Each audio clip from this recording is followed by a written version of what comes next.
नमस्कार प्रिय बंधुओं, मैं आचार्य दीपक जोशी। स्वागत है आपका मेरे चैनल ज्योतिष ज्ञान दीप में। बंधुओं, आज हम बात करेंगे राजयोग का। राजयोग हाथ में कैसे बनता है। सटीक उदाहरण एक महान राजनेता, महान संत और एक महान व्यक्ति के हाथ से।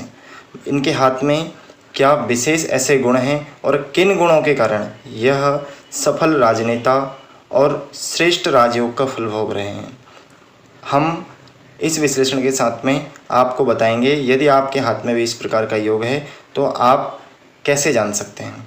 बंधुओं, यदि आप मेरे चैनल पर नए हैं तो मेरे चैनल को सब्सक्राइब कीजिए, नोटिफिकेशन घंटे का बटन अवश्य दबाइए। बंधुओं, जैसा कि आपके सम्मुख यह हाथ दिख रहा है, यह हाथ का सर्वप्रथम देखिए आकार। किसी भी व्यक्ति के दाहिने हाथ को हस्तरेखा की दृष्टि से उस व्यक्ति के भाग्य और भविष्य के बारे में देखते हैं, और किसी भी व्यक्ति के बाएं हाथ को उसके पूर्वजन्म, जीवन साथी, पार्टनर, काम के क्षेत्र में पार्टनर के दृष्टि से देखा जाता है। तो यह दाहिना हाथ है और दाहिने हाथ के विश्लेषण से हम इनके बारे में जानेंगे।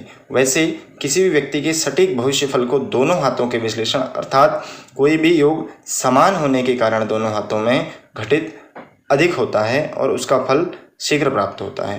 बंधुओं, इस हाथ में सबसे पहले इस हाथ की आकृति देखिए। सुंदर, सुडौल और दिव्य आकृति है, ना अधिक बड़ा है ना अधिक छोटा है। और उसके बाद इस हाथ की आकृतियों के बाद इस हाथ में उंगलियों का आकार देखिए। उंगलियों के सभी पोर, लगभग सभी पोर, उंगलियों का हर भाग तीन भागों में, उंगलियों के तीन भागों में विभाजित है। प्रत्येक पोर समान है और उठा हुआ है और कहीं भी कोई अस्त व्यस्त रेखाएं नहीं हैं। उसके बाद कनिष्ठिक अंगुली, सबसे छोटी अंगुली जो दिख रही है, यह अंगुली ना अधिक लंबी है और ना अधिक छोटी है। यह अपने बराबर की अंगुली के पहले पोर की रेखा के समान जाती हुई दिखाई दे रही है।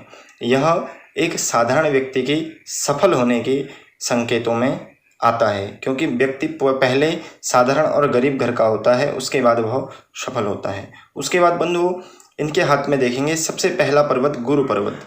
गुरु पर्वत जो है, इस पर्वत पर आप देख रहे हैं एक क्रॉस का सा चिन्ह दिखाई दे रहा है। यह क्रॉस का सा चिन्ह जो दिखाई दे रहा है, यह संतत्व और मनुष्य चाहे गृहस्थ जीवन में भी हो तो भी वह संत गुणों वाला या साधारण गुणों से युक्त, अधिक दिखावा ना करने वाला होता है और अंतःकरण में, अंदर अपने जीवन में धर्म को धारण किए हुए होता है। दूसरा शनि पर्वत। शनि राजनीति में एक विशेष स्थान रखता है। दूसरा शनि पर्वत राजनीतिक क्षेत्र में और सामाजिक क्षेत्र में शनि विशेष स्थान रखता है। शनि पर्वत और गुरु पर्वत दोनों उठे हुए हैं और शनि पर्वत भी अपने स्थान पर पुष्ट है, परंतु थोड़ा सा गुरु की ओर झुका होने के कारण शनि ने संन्यास का मार्ग इन्हें प्रदान किया। शनि के बाद देखते हैं सूर्य पर्वत। सूर्य पर्वत थोड़ा सा बुध की ओर झुका है, परंतु सूर्य पर्वत पर सूर्य रेखा है और सूर्य रेखा होने से सूर्य रेखा हृदय रेखा से ही चल रही है और सूर्य रेखा दो भागों में विभाजित हो रही है। तो इससे क्या है, प्रतिष्ठित भी हैं और किसी दो क्षेत्र में, अर्थात सूर्य रेखा जिसके हाथ में होगी वह विरक्त होने के बाद भी समाज से किसी न किसी प्रकार से जुड़ा रहता है, सामाजिक कार्य को करता है।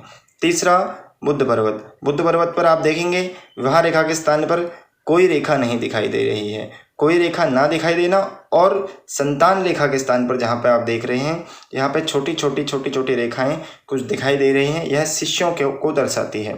संतान और शिष्य में कोई भेद नहीं होता है। उसके बाद हृदय रेखा को देखते हैं।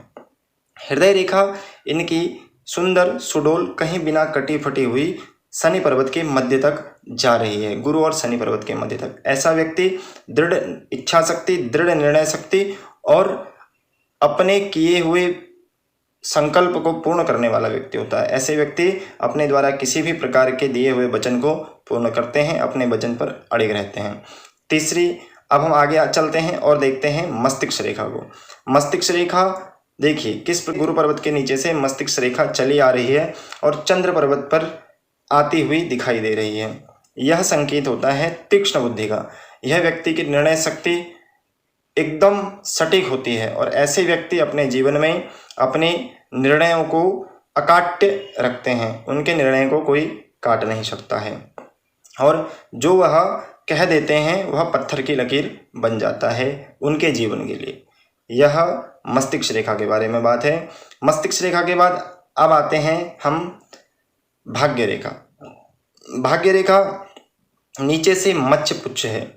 आप देखेंगे मछली का सा चिन्ह है, और यह मछली का सा चिन्ह जिस व्यक्ति के हाथ में होता है उसका प्रारंभिक जीवन संघर्षमय रहता है। उसके बाद यह मत्स्य पुच्छ का चिन्ह भाग्य रेखा पर होने से भाग्य को एकदम ऊंचाइयों पर ले जाता है, भाग्य को अकस्मात ऊंचाई और अकस्मात सफलता को दिला देता है। राजनेता के क्षेत्र में आने से यह राजयोग की ओर भी इन्हें ले गया। राजनेता के क्षेत्र में आने से यह इन्हें राजयोग की ओर ले गया, और राजयोग का सुख भी इन्हें प्राप्त हुआ है। भाग्य रेखा के साथ मत्स्य पुच्छ होना यह यव भी है और राजयोग को भी दर्शाता है। और यह भाग्य रेखा सीधी शनि पर्वत के और सूर्य पर्वत के मध्य जा रही है, इसलिए यह प्रतिष्ठा रेखा, लक्ष्मी रेखा, श्री रेखा, राज रेखा सभी रेखाओं के रूप में देखी जा सकती है। इसी से जहाँ तक यह रेखा चली जा रही है, इनके जीवन के अंतकाल तक यह राजनीति में लिप्त रहेंगे, राजनीति से युक्त रहेंगे, और राजनीति ही इनके जीवन का पूर्ण विराम लगाने वाला जीवन का अंतिम समय दर्शाएगी। क्योंकि राजनीति में जब से यह आए हैं, संत जीवन में जब से आए हैं, तभी से राजनीति कर रहे हैं, और इनका जीवन संतत्व और राजनीति से भिन्न नहीं है। क्योंकि इनकी भाग्य रेखा इतनी सुंदर और सुस्पष्ट जा रही है, और भाग्य रेखा के मध्य में जैसा कि आप देख रहे हैं हृदय रेखा और मस्तिष्क रेखा के मध्य में जैसे आप देख रहे हैं एक क्रॉस का सा चिन्ह बन रहा है, अर्थात हृदय रेखा को एक रेखा काट तो रही है, परंतु ना वह मस्तिष्क रेखा से बाहर निकली है और ना ही हृदय रेखा से बाहर निकली है। तो इसे बोलते हैं रहस्य क्रॉस। यह रहस्य क्रॉस मनुष्य को रहस्यमयी विद्याओं का धनी और रहस्यमयी बना देता है। ऐसा व्यक्ति भेद कभी नहीं खोलता है, अपने किसी भी प्रकार के विचारों को नहीं रखता है, कर्म को करके दिखाता है, और ऐसा व्यक्ति रहस्यमयी भी होता है। ऐसे व्यक्ति के बारे में अधिक जानना, और यह व्यक्ति साहित्यक भी होता है, ऐसे व्यक्ति समाज से जुड़े हुए होते हैं। यह राजयोग के एक लक्षण में आया। इसमें आगे बताते हैं जो विशेष लक्षण धनी बनाता है। देखिए भाग्य रेखा, मस्तिष्क रेखा और यह जो बुध रेखा जा रही है भाग्य रेखा से निकलकर, यह भी भाग्य रेखा ही है, और इसके मध्य एक त्रिभुज का चिन्ह बन रहा है। यह धन त्रिकोण होता है। इसे धन की कोठरी, धन की पोटली, धन त्रिकोण और रहस्य त्रिकोण अर्थात कई नामों से जाना जाता है। विशेषकर इसे धन त्रिकोण के नाम से जाना जाता है। यह धन त्रिकोण इन्हें परम धनपति बनाता है, अर्थात पैसे की तो कोई कमी ही नहीं रहेगी जीवन में। धन तो इतना रहेगा कि पूरी राष्ट्र का सृजन भी यह अपने इन हाथों से कर सकते हैं। जिन हाथों में इस प्रकार का धन त्रिकोण होता है उनके हाथ में लक्ष्मी जी सर्वदा वास करते हैं, अर्थात उनके हाथ में पैसा आता रहता है, धन उनके हाथ से वृद्धि करता है, उनके घर में भी उनके जीवन में भी धन की वृद्धि होती रहती है। अब रही बात राजयोग की, विशेष राजयोग जिसे कहते हैं, जो इनके जीवन में विशेषकर राजयोग बनता है। ऐसा राजयोग देखिए भाग्य रेखा मणिबंध से प्रारंभ, नीचे से प्रारंभ हो रही है और अपने अंत स्थान अर्थात जहाँ इसे पूर्ण होना चाहिए वहीं पूर्ण हो रही है। अगर यह थोड़ा सा अंगुली के नीचे भी पूर्ण होती तो यह किसी न किसी प्रकार से राजयोग में कमी कर देती। यह अंगुली के नीचे से अंगुली के ऊपर भी चढ़ती तो भी किसी प्रकार से कमी करती। यह राजयोग का सुख दिलाती है। यह भाग्य रेखा सीधी और स्पष्ट है। ऐसे ही भाग्य रेखा यदि किसी के हाथ में होती है तो वह निश्चय धनी अर्थात राजनेता ना भी हो तो किसी न किसी क्षेत्र में अवश्य सफल और समाज में प्रतिष्ठित होता है। आगे बात करते हैं अंगूठे। यह अंगूठा देखिए किस प्रकार से इनका अंगूठा पीछे की ओर यहाँ देख रहे हैं झुका हुआ है। यह पीछे की ओर झुका होने के कारण से यह जीवन में सफलता को, तर्क शक्ति को, इच्छा शक्ति को बढ़ा देता है। अर्थात जिस व्यक्ति का अंगूठा इस प्रकार से हो, भाग्य रेखा इस प्रकार हो, धन त्रिकोण हो और हाथ में कुछ इस प्रकार, इनमें से कोई भी 1, 2 या 3 चिन्ह हो तो वह व्यक्ति सफलता को अवश्य प्राप्त करता है।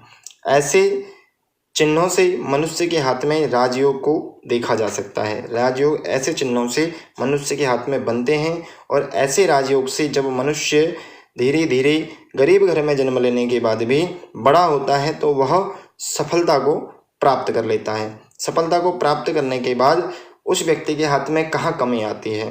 देखिए, जब यदि कोई व्यक्ति विवाहित होता है, वैवाहिक जीवन में उसकी जीवन संगिनी या उसके बाएं हाथ में बनने वाले योगों को भी देखा जाता है। बाएं हाथ में बनने वाले योग किसी भी प्रकार से यदि कम हो या ना घट रहे हों या किसी भी प्रकार से कोई रेखा दोषपूर्ण हो, अर्थात उसके पूर्व जन्म के किसी कर्म के कारण इस जन्म में बनने वाले योग का फल उसे प्राप्त नहीं हो पा रहा है। तो बंधुओं, जैसे कि इस हाथ में आपने देखा राजयोग का एक सटीक उदाहरण, आगे भी मैं आपके समक्ष इसी प्रकार ज्योतिष, वास्तुशास्त्र, हस्तरेखा की वीडियो लेकर उपस्थित होता रहूँगा। इसीलिए आप मेरे चैनल को सब्सक्राइब कीजिए, नोटिफिकेशन घंटी का बटन अवश्य दबाइए।